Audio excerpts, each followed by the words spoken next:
Hello, Assalamualaikum and welcome to RS Knitting.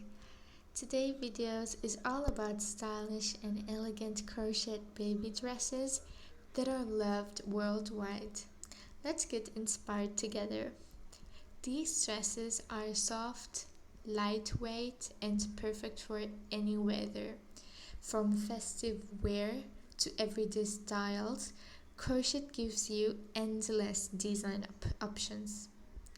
You don't need to follow any one rule. You can get creative with colors, sizes, and even yarn textures. Watching these designs will give you neat ideas to try in your next project. So make sure to subscribe to our channel if you love crochet as much as we do. Thank you for watching and also stay happy, always crocheting.